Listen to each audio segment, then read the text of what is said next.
মেশিনের ক্ষেত্রে গিয়ে যদি আপনি সতর্ক না হয়ে যদি ভুলভাল মেশিন ক্রয় করে ফেলেন, তাহলে কিন্তু আপনার এই খৈলের মধ্যে সবসময় তেল থাকবে। যেখানে আপনি 13 কেজি তেল ধরেছিলেন সেখানে আপনার 10 কেজি তেল বের হবে। আর 3 কেজি তেল কোথায় চলে গেল? সরিষা তো মোটমোটা শুকনা।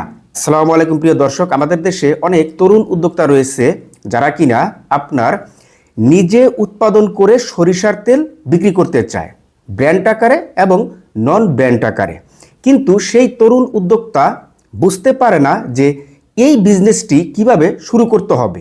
এই ভিডিওতে এই সরিষার তেল আপনি কিভাবে উৎপাদন করবেন, কোন মেশিন ক্রয় করবেন এবং মেশিনের প্রাইস কত, পুঁজি কত টাকা লাগবে, এই তেল আপনি কিভাবে ব্র্যান্ড আকারে বিক্রি করবেন অথবা নন ব্র্যান্ড আকারে বিক্রি করবেন, মার্কেটিং কিভাবে করবেন এবং এই সরিষার তেলের ব্যবসার মধ্যে লস এবং লাভের পরিমাণটা কি পরিমাণ রয়েছে, all everything A to Z বিষয়গুলি দিয়েই আজকের এই ভিডিওটি আমি সাজানোর চেষ্টা করেছি। আপনি সর্বপ্রথম যখন ডিসাইড করলেন যে আপনি এই সরিষার তেল উৎপাদন করে ব্যবসা শুরু করবেন, সেক্ষেত্রে আপনাকে সর্বপ্রথম নির্দিষ্ট একটি জায়গা পছন্দ করতে হবে, তাই না?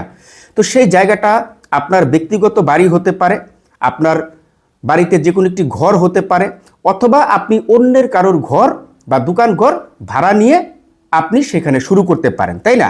তো আপনি যেভাবে হোক বা যেখানেই হোক আপনি তো এই ব্যবসা করার জন্য একটি জায়গা অন্তত পক্ষে নেবেন। তো সেই জায়গার মধ্যে আপনাকে সর্বপ্রথম এই সরিষার তেল উৎপাদন করার জন্য মেশিন ক্রয় করতে হবে এবং মেশিন ক্রয় করে সেখানে আপনাকে মেশিনটা বসাতে হবে। এই যে সরিষার তেলের যে মেশিনটা, এই মেশিনটা কিন্তু আপনার দুই প্রকার হয়ে থাকে। তো যেহেতু আপনি ব্যক্তিগতভাবে ছোট পরিসরে সর্বপ্রথম এই সরিষার তেলের ব্যবসাটা শুরু করতে যাচ্ছেন, আমি মনে করি যে আপনি এই ব্যক্তিগত যে মেশিনগুলি রয়েছে, যেটা ছোট পরিসরে শুরু করা যায়, এই মেশিনগুলি আপনি ক্রয় করতে পারেন। তো এই মেশিনগুলির মধ্যে প্রথম যে মেশিনটি রয়েছে সেটি হচ্ছে আপনার automatic China oil expeller machine. এই মেশিনটা আপনি ক্রয় করতে পারেন। এই মেশিনের আপনার দেখা গেল যে আপনি দৈনিক 3 থেকে 4 মণ সরিষা এই মেশিনগুলিতে ভাঙাতে পারবেন। তার পাশাপাশি এই মেশিনের আরেকটি বৈশিষ্ট্য রয়েছে, সেটি হচ্ছে যে এই মেশিনে দ্রুত তেলটা ভাঙিয়ে ফেলতে পারে, মানে লেট হয় না। আবার দেখা গেল যে আপনি যদি এই মেশিনটা ছাড়া দ্বিতীয় যে মেশিনটা রয়েছে এটা যদি ক্রয় করেন, তাহলে এই মেশিনটাও কিন্তু আপনি ক্রয় করতে পারেন। তো সেই মেশিনটার নাম হচ্ছে আপনার মিনি রোটারি ঘানি। এই যে রোটারি মেশিনটা, রোটারি ঘানি মেশিনটা, এই মেশিনটাতে আপনার ওই এক্সপেলার মেশিনের চাইতে দেখা গেল যে একটু স্লো তেল ভাঙাবে। কিন্তু স্লো যদি তেল ভাঙায়ও, কিন্তু এই তেলের কিন্তু আপনার বাজারে ভালো চাহিদা রয়েছে আপনার ওই অটোমেটিক মেশিনের চাইতে। কেন? কারণ এটা হচ্ছে আপনার ঘানি মেশিন, যেটাকে বলে আপনার কোল্ড প্রেস তেল, তাই না? তো এই যে আপনার ঘানি মেশিনের যে তেলটা, এটার এক প্রকার আপনার অন্যান্য যে অটোমেটিক মেশিনগুলি রয়েছে এগুলির চাইতে আপনার এই তেলের ঝাঁজ থাকবে বেশি। ঝাঁজ যেমনটা বেশি থাকবে, তার পাশাপাশি এই তেলের গুণগত মানটাও আপনার অটোমেটিক মেশিনের চাইতে অনেক গুণ বেশি থাকবে, ঠিক আছে? এবং এই মেশিনে আপনি দেখা হলো যে দৈনিক অটোমেটিক মেশিনের চাইতে একটু সরিষা কম ভাঙাতে পারবেন। ধরেন আপনি 2.5 মণ থেকে 3 মণ সরিষা ভাঙাতে পারবেন। এবং আপনি যদি বড় পরিসরে এই বিজনেসটি শুরু করতে চান, সেক্ষেত্রে কিন্তু আপনাকে এই গ্রেডের মেশিন দিয়ে কিন্তু হবে না, কারণ এটি হচ্ছে ব্যক্তিগত মেশিন। তাহলে আপনাকে বাণিজ্যিক মেশিন ক্রয় করতে হবে, ঠিক আছে? যদি আপনি বাণিজ্যিকভাবে এই বিজনেসটি করতে চান, সেখানেও আপনার 2 গ্রেডের মেশিন রয়েছে। সেখানেও আপনার অটোমেটিক কাঠের ঘানি রয়েছে এবং লোহার ঘানিও রয়েছে। তবে সেই মেশিনগুলি হচ্ছে আপনার বাণিজ্যিকভাবে বিজনেস করার জন্য। তার পাশাপাশি সেখানে আপনার কিন্তু অটোমেটিক মেশিনও কিন্তু রয়েছে, এই যে এক্সপেলার যে মেশিনগুলি, এই মেশিনগুলিও কিন্তু রয়েছে। এবং সেই মেশিনগুলি হচ্ছে আপনার যেমন 6 ভোল্ট, 9 ভোল্ট, 12 ভোল্ট, এরকম কিন্তু প্রকারভেদ কিন্তু গ্রেডের মেশিন রয়েছে। তাহলে আপনি যখন বাণিজ্যিকভাবে শুরু করবেন তখন আপনার এই মেশিনগুলি ক্রয় করতে হবে। এবং এই মেশিনগুলির মধ্যে কিন্তু আবার আপনার ওই মেশিনগুলির মধ্যে, এই দুটি মেশিনের মধ্যে কিন্তু পার্থক্য রয়েছে। যেমন ব্যক্তিগত মেশিনগুলি আপনার বাসার যে 220 লাইনগুলি যে রয়েছে, এই লাইনে কিন্তু আপনি চালাতে পারবেন।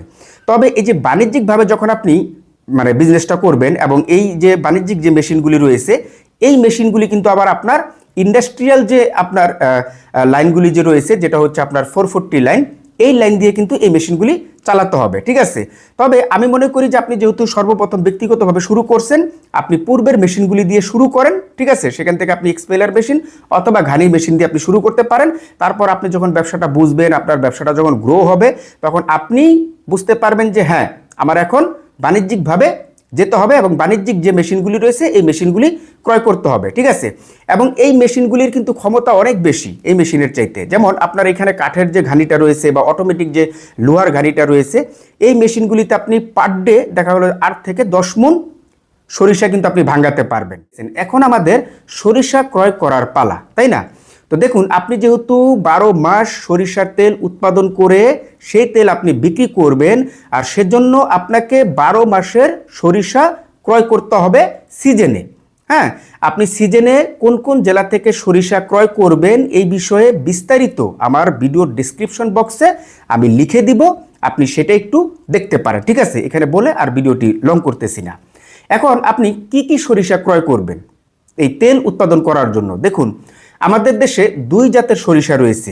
একটি হচ্ছে আপনার মাগি সরিষা, অর্থাৎ স্থানীয় ভাষায় দেশি লাল সরিষা বলে। আরেকটি হচ্ছে আপনার রাই সরিষা, তাই না? তো এই দুটি সরিষার মধ্যে আপনার পার্থক্যটা কি রয়েছে? যেটা হচ্ছে আপনার মাগি সরিষা, মানে আপনার স্থানীয় ভাষায় যেটা আপনার লাল সরিষা বলে, এই সরিষা দিয়ে আপনি যখন তেল ভাঙাবেন তখন ওই তেলের ঝাঁজ থাকবে বেশি। এবং এই যে রাই সরিষা যেটি রয়েছে, এটা দিয়ে যখন আপনি তেল ভাঙাবেন তখন এই সরিষার তেলের ঝাঁজটা আপনার তুলনামূলক কিছুটা কম থাকবে। তবে আরেকটি পার্থক্য রয়েছে, সেটি হচ্ছে যে আপনার এই দেশি যে লাল সরিষাটা যে রয়েছে, এটা দিয়ে যখন আপনি তেল ভাঙাবেন ওইখানে আপনার তেলের পরিমাণটা একটু কম হবে। হ্যাঁ, এবং আপনি যখন রাই সরিষা দিয়ে তেল ভাঙাবেন তখন এইখানে আবার তেলের পরিমাণটা একটু বেশি হবে। আপনি এই দুটি সরিষা মিলিয়ে ভাঙাতে পারেন, লাল সরিষা এবং আপনার এই রাই সরিষা। এই দুটি সরিষা আপনি ধরেন 2 মণ সরিষা ভাঙাবেন, তাহলে আপনি 1 মণ করে দিয়ে নিতে পারেন। যদিও এই দুটি সরিষার মধ্যে একটু দামেরও পার্থক্য রয়েছে, আর সেজন্য আমাদের দেশে যারা তেল উৎপাদন করে বিজনেস করে তারা এই দুটি মিলিয়ে তারপরে ভাঙায়। তাহলে কি হলো, দামের একটি পর্তাও হয়ে গেল, আবার অন্যদিকে দেখা হলো যে আপনার তেলের যে ঝাঁজটা ওটাও ঠিক থাকলো, আবার তেলটাও একটু বেশি পাওয়া গেল। মানে সব দিক থেকেই আপনার বেনিফিট আসতেছে, ঠিক আছে। এখন যে কাজটি আপনাকে করতে হবে সেটি হচ্ছে আপনাকে এই তেল বিক্রি করার জন্য বিভিন্ন সাইজের বোতল ক্রয় করতে হবে। হ্যাঁ, এই বোতল আপনি বিভিন্ন কারখানা থেকে বানিয়ে নিয়ে আসতে পারবেন কাস্টমাইজ করে, ঠিক আছে। এবং আপনি যদি এই বোতলের কারখানাগুলি আপনার নিকটবর্তী যদি আপনি খুঁজে না পান, তাহলে আপনার যে স্থানীয় যে মানে বড় বড় যে মার্কেটগুলি রয়েছে, যেখানে আপনাকে আপনার প্লাস্টিকের বোতল বিক্রি করে অলরেডি, বা প্লাস্টিকের বিভিন্ন কিছু বিক্রি করে, ওই মার্কেটে গিয়ে তাদের সাথে যদি আপনি একটু কথা বলেন যে আমি এমন এমন এই বোতল বানাতে চাই, তখন তারাই আপনাকে সেই কারখানার ঠিকানা দিয়ে দিবে, ঠিক আছে। আপনাকে জাস্ট একটু মার্কেটে গিয়ে খোঁজ নিতে হবে। এবং আপনি যেখান থেকে এই তেল বিক্রি করার জন্য বিভিন্ন সাইজের যে বোতলগুলি বানাবেন, সেখান থেকে কিন্তু আপনাকে এই ইনটেক লক সিস্টেম মুখা সহ নিতে হবে। ইনটেক লক সিস্টেম মুখা সহ নিতে হবে, যেটা আপনি ওই মুখা সহ যখন নিয়ে আসবেন, তখন আপনি যখন তেলটা যখন আপনি বোতলে ভরবেন, তখন আপনি মুখাটা জাস্ট আপনার মতো করে আপনি নিয়মটা তো অবশ্যই আপনাকে শিখিয়ে দেওয়া হবে যে আপনি কীভাবে লাগাবেন। ওইভাবে আপনি যখন লাগিয়ে দিবেন তখন আপনার তেলের যে বোতলটা ওটা কিন্তু ইনটেক হয়ে যাবে। তার পাশাপাশি আপনি চাচ্ছেন যে আপনার একটি ব্যান্ড তৈরি করার জন্য, মানে মোড়কজাত তৈরি করার জন্য, বা মোড়কজাত করবেন, তাই না? তো মোড়কজাত যখন আপনি আপনার তেলটা করবেন, তখন কিন্তু আবার আপনাকে লেবেল বানাতে হবে। যেমন আপনার তেলের একটি নাম, এবং আপনার তেলটা মানে মানে একদম অর্গানিক অথবা ঘানির তেল অথবা খাঁটি সরিষার তেল, হ্যাঁ, কেমিক্যাল মুক্ত ইত্যাদি ইত্যাদি যত রকমের বিষয়বস্তু রয়েছে আপনার তেল সংক্রান্ত, এগুলি সমস্ত তথ্য দিয়ে, এবং আপনার তেলের যে ব্র্যান্ডের যে নামটা হবে এই নাম সহ এবং আপনার ঠিকানা সহ ইত্যাদি ইত্যাদি যত রকম কিছু রয়েছে, আপনি যেভাবে কাস্টমাইজ করে দিতে চান এইভাবে আপনার লেবেলে থাকবে। আর আপনার লেবেলটা ওইভাবেই কিন্তু বানিয়ে দেওয়া হবে। তো এই লেবেলটা আপনি কোথা থেকে বানাবেন? এই লেবেলটা আমরা যেমন বিভিন্ন ধরনের ব্যানার বা বিভিন্ন কিছু বানাই না, এই যে আপনারা দেখেন না যে নির্বাচনের সময় বিভিন্ন বিলবোর্ড অথবা দোকানের যে সামনে একটি সাইনবোর্ড থাকে, এই সমস্ত ব্যানার বা বিলবোর্ড যারা বানায়, যে সমস্ত দোকানে বানায়, সেই সমস্ত দোকান থেকে আপনাকে এই লেবেলটা বানিয়ে নিতে হবে। তার পাশাপাশি আপনি যে লেবেলটা বানাচ্ছেন, এই লেবেলে কিন্তু আপনার ওই এক্সপায়ার ডেট এবং উৎপাদন ডেট, তার পাশাপাশি মূল্য, এই তিনটা জিনিস কিন্তু থাকবে না, তাই না? এই তিনটা জিনিস আপনার সেই সরিষার তেলের বোতলের গায়ে বসানোর জন্য আপনাকে হ্যান্ড কোডিং মেশিনটা ক্রয় করতে হবে। এই মেশিনটা দিয়েই মূলত আপনি এক্সপায়ার ডেট, উৎপাদন ডেট এবং মূল্য এই তিনটা জিনিস বসাতে পারবেন, ঠিক আছে? এবং তার পাশাপাশি আপনি বোতলজাত সরিষার তেল বিক্রি করার পাশাপাশি আপনাকে কিন্তু লুজ তেলটাও বিক্রি করতে হবে। মানে যদি আপনি বিক্রি করেন তাহলে দেখা গেলো যে আপনাকে টিন ক্রয় করতে নিয়ে আসতে হবে, মানে টিন ক্রয় করে নিয়ে আসতে হবে। হ্যাঁ, অনেক অনেক জায়গায় যখন আপনি বিক্রি করবেন, যেমন আপনি যদি দোকানে দোকানে যখন মার্কেটিং করে বিক্রি করবেন, তখন কিন্তু দোকানে আপনার বোতলজাত তেলের পাশাপাশি এই টিনও কিন্তু চাইতে পারে, বা খোলা তেল বা লুজ তেলও কিন্তু আপনার কাছে চাইবে। সেক্ষেত্রে আপনাকে লুজ তেল বিক্রি করার জন্য বা খোলা তেল বিক্রি করার জন্য আপনার টিন কিন্তু ক্রয় করতে হবে। এবং এই টিনের মধ্যে আপনি দেখা গেলো যে 16 কেজি অথবা 20 কেজি অথবা 25 কেজি এরকম মেজারমেন্টে আপনি তেল ভরে ভরে মার্কেটে বিক্রি করবেন, ঠিক আছে? এখন কথা হচ্ছে যে আপনি যে এই ব্যবসাটি করবেন এখানে কি লাইসেন্সের প্রয়োজন রয়েছে কিনা। দেখুন, আপনি এই ব্যবসাটা যখন শুরু করবেন, শুরুর পূর্বেই আপনাকে দুটি লাইসেন্স করতে হবে। একটি লাইসেন্স হচ্ছে আপনার ট্রেড লাইসেন্স এবং দ্বিতীয়টি হচ্ছে বিএসটিআই লাইসেন্স। তবে এখানে কথা রয়েছে, আপনি ওই যে আমি যে বোতলটা আপনাকে বানাতে বললাম এবং আপনি যে ওই লক সিস্টেম মুখা সহজে কিনতে বললাম, হ্যাঁ, এই যে বোতলটা, এটা যদি আপনি ডিরেক্টলি বোতল কিনলেন, সেখানে আপনি তেল ভরলেন এবং আপনি লক সিস্টেম মুখাটা লাগিয়ে দিলেন, এইভাবে যদি বিক্রি করেন কোনো প্রকার লেবেল ছাড়া, সেক্ষেত্রে কিন্তু আপনার এখানে বিএসটিআই অনুমোদন লাগতেছে না। আপনি ঘরোয়া পরিবেশে আপনার তেলটা আপনি বিক্রি করতেছেন। এখন যদি আসি যে আপনার এই উৎপাদনকৃত সরিষার তেল আপনি কোথায় কিভাবে বিক্রি করবেন। দেখুন, বিক্রি করার ওয়ে কিন্তু অনেকগুলি রয়েছে, শুধুমাত্র আপনার ইচ্ছা থাকতে হবে যে আপনার প্রোডাক্ট আপনি বিক্রি করবেন, ঠিক আছে? তো সর্বপ্রথম আপনি যেখান থেকে ব্যবসাটা করতেছেন, শহর হলে শহর থেকে যদি আপনি ব্যবসাটা করেন, তাহলে শহরের মধ্যে কিন্তু বিভিন্ন ধরনের বাজার রয়েছে, ছোট বড় বাজার রয়েছে, মহল্লা রয়েছে, এলাকা রয়েছে, অলিগলি রয়েছে, দোকানপাটের কিন্তু অভাব নেই, বাজারেরও কিন্তু অভাব নেই, ঠিক আছে? এবং আপনি যদি গ্রাম থেকে করেন তাহলে আপনার গ্রামের বাজারটা রয়েছে, তার পাশাপাশি আপনার গ্রাম ছাড়াও আরও কিন্তু গ্রামের বাজার রয়েছে। সেই গ্রামের বাজার একাধিক থাকতে পারে, 5টা 10টা 20টা এরকম থাকতে পারে, তাই না? এক কথায় আপনি গ্রাম থেকে যদি শুরু করেন তাহলে আপনার গ্রামের একাধিক বাজার এবং গ্রামের যত দোকান রয়েছে, মনোহারি দোকান, মুদি দোকান, হ্যাঁ, তার পাশাপাশি শহর থেকে শুরু করলে শহরের যত বাজার বা দোকানপাট রয়েছে, এই সমস্ত স্থানীয় দোকান বা বাজারে আপনাকে মার্কেট করতে হবে। প্রত্যেকটা দোকানদারকে আপনাকে বোঝাতে হবে, প্রত্যেকটা বাজারে গিয়ে আপনাকে বোঝাতে হবে, আপনার তেলের সম্পর্কে প্রচার করতে হবে। গ্রাম থেকে করলে একদম গ্রামের বাজার থেকে শুরু করে থানা পর্যায় থেকে শুরু করে জেলা পর্যায় থেকে শুরু করে আপনার যতদূর মন চায় আপনি ততদূর আপনার এই উৎপাদনকৃত সরিষার তেল আপনি সাপ্লাই দিতে পারবেন। আর শহর থেকে করলে তো কোনো কথাই নেই, শহরে কিন্তু জায়গার অভাব নেই, মার্কেটের অভাব নেই, দোকানের অভাব নেই।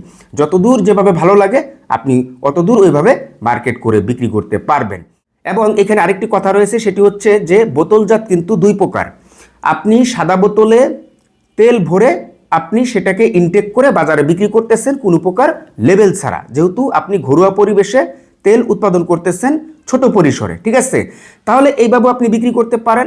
আবার দেখা গেল যে আপনি মোড়কজাত করেও, অর্থাৎ লেবেল লাগিয়ে, যেটাকে আমরা বলি মোড়কজাত, আপনি মোড়কজাত করেও মার্কেটে বিক্রি করতে পারেন। বোতলজাত তেলের পাশাপাশি আপনাকে কিন্তু এই খোলা বা লুজ তেলটাও কিন্তু বিক্রি করতে হবে টিন আকারে। হ্যাঁ, আপনি যেই দোকানে বা যেই বাজারে যাদেরকেই আপনি বোতলজাত তেলগুলি দিচ্ছেন তারাই কিন্তু আপনার কাছে আবার টিন আকারে তেল চাইবে, যে ভাই 20 কেজির টিন আছে কিনা, বা 25 কেজির টিন আছে কিনা, বা 16 কেজির টিন আছে কিনা।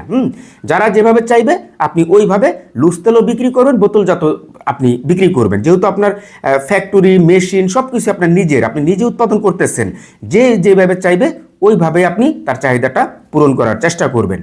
সর্বশেষ যে স্টেপে আপনি আপনার এই উৎপাদনকৃত তেল বিক্রি করতে পারেন সেটি হচ্ছে অনলাইনে আপনি কিভাবে বিক্রি করবেন। দেখুন, অনলাইনে কিন্তু আমাদের দেশে অনেক তরুণ উদ্যোক্তারা বিভিন্ন ধরনের প্রোডাক্ট কিন্তু সেল করে, এবং শুধুমাত্র প্রোডাক্ট নয়, এই যে নিজে উৎপাদনকৃত ঘানির তেল অথবা এক্সপেলার মেশিনের তেল যেটাই হোক না কেন, এই সরিষার তেলও কিন্তু আমাদের দেশে অনেক তরুণ উদ্যোক্তারা অনলাইনে সেল করতেছে। তাহলে অনেকেই যদি পারে তাহলে আপনিও পারবেন। এখন আসবো এই ব্যবসার লাভ সম্পর্কে। এখানে একটু মনোযোগ দিয়ে বোঝার চেষ্টা করবেন, কারণ আমি একদম হাতে কলমে গণিতিকভাবে আপনাকে হিসাব দেওয়ার চেষ্টা করব, ঠিক আছে? এখানে কোনো লোভনীয়, চটকদার বা অবাস্তব হিসাব দেওয়া হবে না। যেটা রিয়েলিটি, যেটা বাস্তব, আমি সেভাবে আপনাদের বোঝানোর চেষ্টা করব। তো দেখুন, ধরেন আপনি সিজনে 2500 টাকা মুন সরিষা ক্রয় করেছিলেন, 2500 টাকা মুন। এখন এই 1 মুন সরিষা আপনার ভাঙ্গাতে গিয়ে 200 টাকা খরচ হয়েছে, মানে 1 কেজিতে 5 টাকা, তাহলে 1 মুনে 200 টাকা, ঠিক আছে। তাহলে যদিও আপনার মেশিন নিজের, তারপরেও তো এখানে খরচটা ধরতে হবে, কারণ এখানে বিদ্যুৎ বিল আসতেছে, হ্যাঁ, আপনি পরিশ্রম করতেছেন ইত্যাদি ইত্যাদি, সব কিছু মিলিয়ে ধরেন 1 মুনে 200 টাকা, তাহলে 200 এবং 2500 কত হচ্ছে 2700 টাকা। এই যে 1 মুন সরিষা আপনি যে ভাঙ্গাচ্ছেন, এটা আগে জানতে হবে যে 1 মুন সরিষায় কত কেজি তেল বের হয়। 1 মুন সরিষায় আপনার 13 থেকে 14 কেজি তেল বের হয় এবং বাকি 25 থেকে 26 কেজি আপনার খৈল বের হয়, ঠিক আছে। এখন 14 কেজি তেল অথবা 13 কেজি তেল যদি হয়, তাহলে এই 13 কেজি তেল আপনি যদি বোতলজাত করে বিক্রি করেন, ধরেন আপনি 13টা বোতলে 13 কেজি তেল ভরে দিলেন, তাহলে 13টা বোতল, তাহলে 13টা বোতল আপনার কিনা পড়তেছে কত টাকা করে, ধরেন 10 থেকে 12 টাকা করে, তাহলে 13টা বোতলে আপনি ধরেন 150 টাকায়, 150 টাকা। এবং আপনি যদি মোড়কজাত করেন তাহলে এখানে লেবেল খরচ রয়েছে, হ্যাঁ, এই লেবেল টেবেল দিয়ে সব কিছু মিলিয়ে ধরেন এখানে 1 মুন তেলে আপনি যদি বোতলজাত করে বিক্রি করেন, 1 মুন নয়, 14 কেজি তেলে যদি আপনি বোতলজাত করে বিক্রি করেন, তাহলে এখানে ধরেন আরও 200 টাকা আপনার খরচ হচ্ছে বোতল এবং লেবেলে, তাহলে 200 টাকা এবং ওইদিকে ভাঙ্গারও 200 টাকা, 400 টাকা। তার পাশাপাশি আপনার 1 মুন সরিষা 2500 টাকা, তাহলে কত হচ্ছে 2900 টাকা, তাই না? 2900 টাকা। এবং আপনি যে সরিষা 1 মুন ক্রয় করে নিয়ে আসছিলেন, সেখানে তো আপনি অনেক মুন ক্রয় করে নিয়ে আসবেন, বাট আমি 1 মুনের হিসাবটাই দিই, ধরেন এখানে আরও পরিবহন খরচ আরও 100 টাকা, তাহলে কত যাচ্ছে, ধরেন আপনার 3000 টাকা। তাহলে 3000 টাকা আপনার 1 মুন সরিষায় টোটাল খরচ যাচ্ছে। তাহলে আপনার 14 কেজি তেলের দাম কত? 14 কেজি তেলের দাম ধরেন আমি একদম অল্প করে দেখাই, কম বেশি হতে পারে, সেটা হচ্ছে পরের কথা, আমি কম করে দেখাচ্ছি। ধরেন 300 টাকা কেজি, আপনি 300 টাকা কেজি তেল বিক্রি করতেছেন, তাহলে 300 টাকা কেজি করে যদি আপনি তেল বিক্রি করেন, তাহলে এখানে আপনার 13 কেজি তেলের দাম 4000 টাকা প্লাস বা 4000 টাকার একটু কম, আমি 4000 টাকায় ধরতেছি, মানে 4000 টাকা যদি হয়, তাহলে এখানে যদি আপনার 3000 টাকা যদি খরচ চলে যায়, তাহলে এখানে আপনার মুন প্রতি 1000 টাকা থাকতেছে তেলের মধ্যে, মানে প্রফিট 1000 টাকা থাকতেছে, কারণ আপনি সেল করতেছেন 4000 টাকা। অন্যদিকে আপনার যে 25 কেজি খৈল বের হচ্ছে, এই 25 কেজি খৈল আপনি ধরেন 25 টাকা অথবা 20 টাকা কেজি করেও যদি আপনি বিক্রি করেন, তাহলে এখানে আমরা 600 টাকা প্লাস হয়, আমরা 600 টাকায় ধরি, তাহলে 600 এবং ওইদিকে যদি 1000 টাকা তেলের মধ্যে থেকে আসে, তাহলে আপনার টোটাল 1600 টাকা। এখন এখান থেকে কিন্তু কম বেশি হতে পারে, এটা কোনো ফিক্সড কোনো কথা নয়, তবে এতটুকু আপনি মনে রাখতে পারেন যে আমি যেটা দেখালাম এটা হচ্ছে সর্বনিম্ন, মানে এখানে আর নিচে নামার কোনো অপশন নেই, ঠিক আছে। এখন আমরা আসবো এই ব্যবসার লসের কারণে। সর্বপ্রথম লসের কারণটা হচ্ছে যে আপনি সরিষা ক্রয় করার সময় যদি কোনো ভুল করেন, তাহলে এইখানে আপনার লস হওয়ার সম্ভাবনা রয়েছে। সেই ভুলটা কোনটা? সেটা হচ্ছে যে আপনি যদি ভিজা সরিষা অথবা টনটনা শুকনা নয় আদা কাঁচা সরিষা যদি ক্রয় করে ফেলেন, হ্যাঁ, এই আদা কাঁচা সরিষা যদি আপনি ক্রয় করে ফেলেন, সেক্ষেত্রে আপনি যখন এই তেলটা মেশিনে দিবেন, তখন তেলের বদলে পানি বের হবে, হ্যাঁ, কারণ আপনার সরিষাটা হচ্ছে ভিজা, আর যখন এই ভিজা সরিষা থেকে তেলের বদলে পানির সংখ্যাটা বেশি বের হবে, তখন দেখা গেল যে যেখানে আমরা 13 কেজি 14 কেজি তেল ধরেছিলাম, তখন এই আপনার সরিষাটা ভিজা থাকাতে তখন কিন্তু 13 কেজি 14 কেজি তেল বের হবে না, তখন আরও 3 কেজি 4 কেজি তেল কিন্তু তখন কম বের হবে। আর যখনই 3 কেজি 4 কেজি তেল কম বের হবে, তখন ওই যে আমরা যে মুনাফাটা প্রফিটটা যে ধরেছিলাম সেটা তো হবেই না, উল্টো কিন্তু আপনার মূল পুঁজি থেকে ঘাটতি হবে, কারণ আপনার 13 কেজি 14 কেজি তেল হলেই না আপনার লাভ হবে, আর মিনিমাম পুঁজি উঠাতে গেলেও আপনার দেখা গেলো যে 10 থেকে 11 কেজি তেলের প্রয়োজন রয়েছে। এখন 10 থেকে 11 কেজির চাইতেও যদি কম বের হয়, তখন তো আপনার পুঁজিই উঠলো না, তাই না? তাহলে এখানে কিন্তু এক প্রকার লস হয়ে যাবে। তাহলে কি করতে হবে? সরিষা ক্রয় করার সময় সতর্ক হয়ে দেখে শুনে সরিষা ক্রয় করতে হবে। আপনি যেই হাট থেকে, যেই জেলা থেকে, যেই কৃষকের সরিষায় আপনি ক্রয় করেন না কেন, সেই সরিষা কিছু পরিমাণ সরিষা বিভিন্ন জায়গা থেকে, তলে নিচে উপরে সাইড থেকে কিছু পরিমাণ সরিষা আপনি মুখের মধ্যে দিয়ে কামড় দিবেন। কামড় দেওয়ার পরে সরিষাটা যদি মানে মট করে উঠে, তাহলে আপনি একমাত্র বুঝবেন যে আপনার এই সরিষাটা একদম ঝনঝনা শুকনা, এই সরিষাটা কোনো প্রকার ভিজা বা ড্যাম বা মদানো নেই, ঠিক আছে?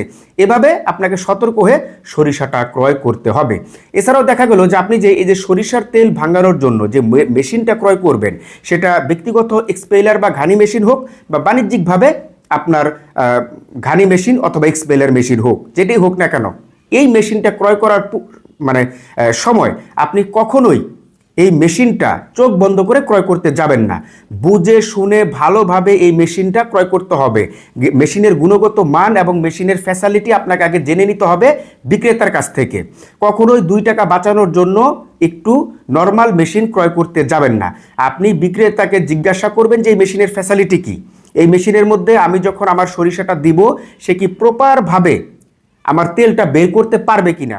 যেই মেশিন আপনার এই খৈলকে এমন চিপা চিপবে যে খৈলের মধ্যে শুধুমাত্র আপনার খৈল ছাড়া কোনো প্রকার তস বা তেল থাকবে না, এটা মেশিনের কারণে হয়। অতএব মেশিনের ক্ষেত্রে গিয়ে যদি আপনি সতর্ক না হয়ে যদি ভুলভাল মেশিন ক্রয় করে ফেলেন তাহলে কিন্তু আপনার এই খৈলের মধ্যে সবসময় তেল থাকবে। যেখানে আপনি 13 কেজি তেল ধরেছিলেন সেখানে আপনার 10 কেজি তেল বের হবে। আর 3 কেজি তেল কোথায় চলে গেল? সরিষা তো মোটমোটা শুকনা, ওই খৈলের মধ্যে চলে গেছে। মেশিন ওই খৈল থেকে ওই অবশিষ্ট 3 কেজি তেল বের করতে পারে নাই। এই ধরনের মেশিন কিন্তু ক্রয় করা যাবে না। আশা করি যে এই দুটি লসের যে কারণটি মেশিন এবং সরিষা, এই দুটি জায়গায় যদি আপনারা সতর্ক থাকতে পারেন তাহলে এই লস এড়িয়ে যেতে পারবেন এবং আপনাদের লস হওয়ার সম্ভাবনাটাও অনেকটা কেটে যাবে। ঠিক আছে? তো সর্বশেষ আপনাদের উদ্দেশ্যে আমি বলবো যে এই ভিডিওর প্রথম থেকে শেষ পর্যন্ত আমি আপনাদের যেভাবে বোঝানোর চেষ্টা করেছি যে একজন নতুন উদ্যোক্তা কিভাবে সর্বপ্রথম এই সরিষার তেল নিয়ে ব্যবসা শুরু করবে এবং কিভাবে শেষ করবে, এর মাঝখানে যত প্রক্রিয়া রয়েছে সব কিছু বোঝানোর চেষ্টা করেছি। আপনাদের যদি এই ভিডিওটি উপকারে আসে তাহলে অবশ্যই আমার এই ভিডিওতে একটি লাইক দিবেন। তার পাশাপাশি আপনাদের এই আজকের এই ব্যবসা সম্পর্কে যদি কোনো প্রশ্ন থাকে, যদি আরও কিছু জানার থাকে তাহলে আমার এই ভিডিওর কমেন্ট বক্সে কমেন্ট করে আমাকে জানাতে পারেন। আমি অবশ্যই আপনাকে হেল্প করার চেষ্টা করব। তাহলে আজকের মতন বিদায়। সবাই ভালো থাকবেন, সুস্থ থাকবেন। আল্লাহ হাফেজ।